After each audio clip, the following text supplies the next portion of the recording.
Bạn có tin được không?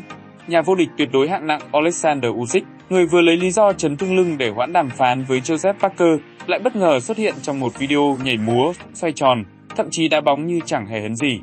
Và chỉ vài giờ sau, WBO lập tức ra lệnh Usyk phải nộp báo cáo y tế mới, nếu không sẽ đối diện nguy cơ bị xử lý theo các quy tắc và quy định của WBO.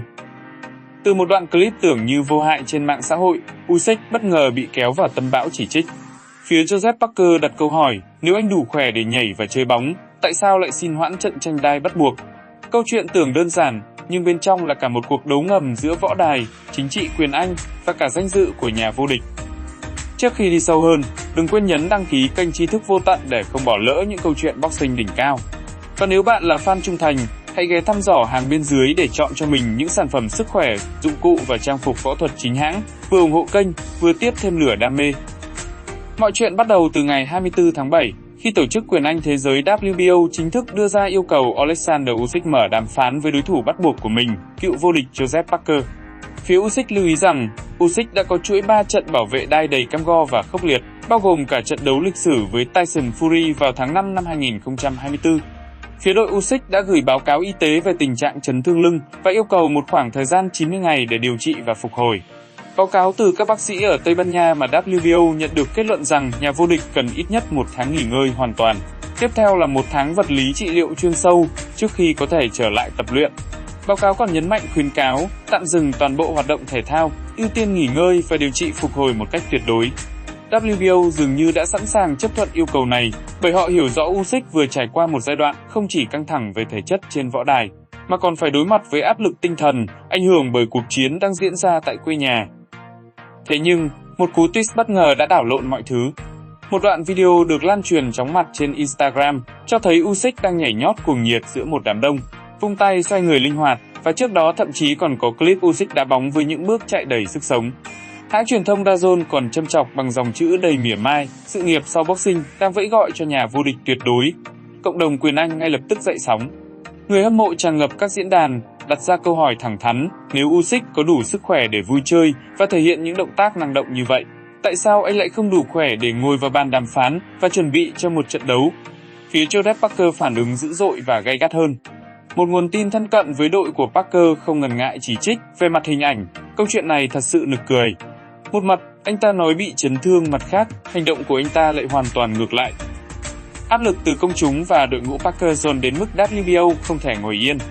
Trong vòng 24 giờ sau khi đoạn video gây bão, Chủ tịch Ủy ban vô địch của WBO, ông Luis Batista Salas đã ký một lá thư gửi thẳng đến luật sư của Usyk. Nội dung lá thư rất rõ ràng và dứt khoát, bản cập nhật y tế phải chi tiết và đầy đủ, phải xác nhận tình trạng sức khỏe hiện tại, tiên lượng hồi phục, thời gian dự kiến trở lại và mọi bằng chứng y khoa cần thiết. Ủy ban không thể cho phép sự trì hoãn hoặc mập mờ kéo dài thêm nữa. Lá thư cũng đưa ra một cảnh báo nghiêm khắc, nếu Usyk không nộp báo cáo đúng hạn, chúng tôi buộc phải có hành động phù hợp theo quy định, bao gồm khả năng tước danh hiệu. Động thái này cho thấy WBO không chỉ đơn thuần yêu cầu thông tin, mà còn đang đặt ra một tối hậu thư, buộc Usyk phải hành động và chứng minh sự minh bạch. Câu chuyện trở nên gay cấn hơn khi xét đến vị thế của Joseph Parker. Sau khi lấy lại phong độ đỉnh cao với những chiến thắng ấn tượng gần đây, đặc biệt là trận thắng trước Deontay Wilder, Parker được chỉ định làm đối thủ bắt buộc và coi đây là cơ hội vàng để giành lại ngôi vương hạng nặng. Tuy nhiên, sự chậm trễ từ Usyk khiến cả sự nghiệp của Parker bị treo lơ lửng, không thể tiến lên. Không còn kiên nhẫn chờ đợi, Parker đã bắt đầu đàm phán một trận đấu tự nguyện vào cuối năm với Fabio Woodley, tay đấm bất bại người Anh, đang là ứng cử viên sáng giá. Nếu Parker thật sự bước vào trận đấu này, bức tranh hạng nặng vốn đã phức tạp sẽ càng thêm hỗn loạn, bởi nó sẽ ảnh hưởng trực tiếp đến kế hoạch của WBO và tương lai của cả hai võ sĩ. Trên mạng xã hội, cộng đồng quyền Anh chia thành hai phe rõ rệt. Một bên bênh vực Usyk cho rằng đoạn video chỉ là một khoảnh khắc vui vẻ, không hề đồng nghĩa với việc anh đã bình phục hoàn toàn. Họ lập luận rằng việc nhảy vài điệu hay đá vài cú bóng nhẹ nhàng không thể nào so sánh được với cường độ luyện tập hay thi đấu đỉnh cao.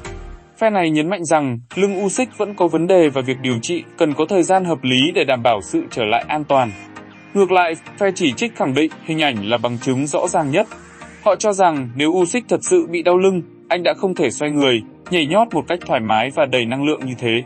Với họ, hành động này chẳng khác nào sự thiếu tôn trọng với cả WBO và Joseph Parker, cho thấy anh đang lợi dụng tình trạng chấn thương để trì hoãn. Một số cựu võ sĩ cho rằng Usyk hoàn toàn có quyền tận hưởng khoảnh khắc riêng tư ngoài sàn đấu và rằng những động tác nhảy múa hay đá bóng không thể coi là bằng chứng phủ nhận chẩn đoán y khoa. Họ nhấn mạnh rằng không ai ngoài bác sĩ có đủ thẩm quyền khẳng định tình trạng sức khỏe thực sự của nhà vô địch.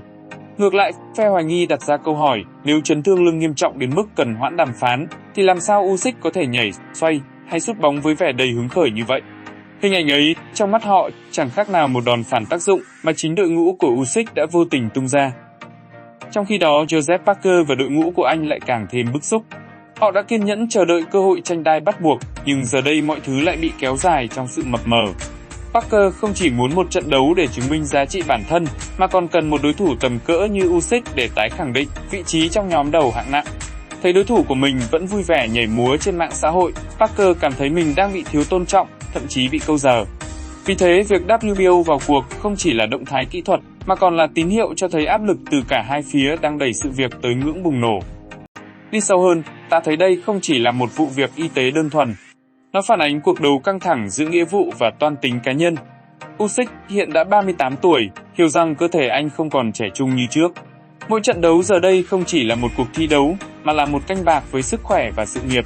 Anh muốn có thêm thời gian để hồi phục triệt để, nhưng lại phải đối diện với áp lực khổng lồ từ liên đoàn, từ đối thủ và cả từ cộng đồng người hâm mộ. Còn WBO thì buộc phải duy trì sự công bằng và tính minh bạch của hệ thống. Nếu họ cho phép Usyk trì hoãn quá lâu, những võ sĩ khác sẽ mất kiên nhẫn và uy tín của hệ thống xếp hạng sẽ bị đặt dấu hỏi nghiêm trọng. Trong lịch sử quyền Anh, những vụ việc tương tự không hề hiếm. Đã từng có những nhà vô địch bị tước đai chỉ vì trì hoãn nghĩa vụ bắt buộc, bất kể lý do là gì, để bảo vệ sự công bằng cho toàn bộ hệ thống. Và lần này Usyk cũng không phải là ngoại lệ.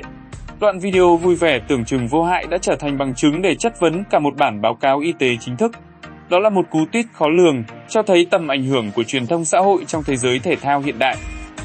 Hiện tại Usyk vẫn giữ im lặng trước cơn bão dư luận.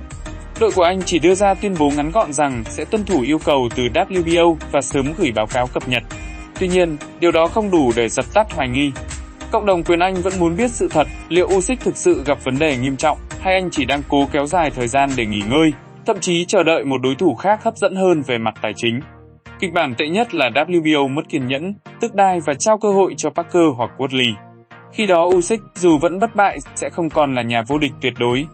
Nhưng cũng có khả năng khác, Usyk sẽ vượt qua cơn bão, chứng minh chấn thương có thật, rồi trở lại võ đài để một lần nữa khẳng định vị thế. Mọi câu trả lời vẫn đang bỏ ngỏ, và sự chờ đợi đang trở thành một phần của trận đấu tâm lý căng thẳng này. Nhưng chính ở đây, người ta mới nhận ra sự khắc nghiệt của boxing chuyên nghiệp. Chỉ một đoạn video nhảy múa thoải mái cũng có thể biến thành bằng chứng chống lại nhà vô địch vĩ đại nhất. Usyk với 24 trận toàn thắng và ngôi vị tuyệt đối mà cả thế giới phai thừa nhận, giờ lại phải đứng trước một bài kiểm tra y tế như thể anh là một kẻ bị nghi ngờ gian lận. Những khán giả trung thành coi đây là trò săn phù thủy của WBO, trong khi phe phản đối khẳng định công bằng phải đặt lên hàng đầu. Câu chuyện tưởng chừng chỉ là một đoạn clip vui nhộn, nay đã trở thành ván cờ chính trị, nơi từng bước đi của Usyk có thể quyết định cả tương lai chiếc đai vô địch và nền quyền Anh hạng nặng thế giới. Một đoạn video chỉ dài vài chục giây, nhưng lại khiến cả làng boxing dậy sóng, đặt nhà vô địch tuyệt đối Alexander Usyk vào thế khó chưa từng có. Liệu anh sẽ vượt qua sóng gió và giữ vững ngai vàng, hay đây sẽ là bước ngoặt khiến đế chế Usyk bắt đầu phải lung lay? Còn bạn có tin Usyk thật sự bị chấn thương, hay sẽ tin rằng anh chỉ đang kéo dài thời gian?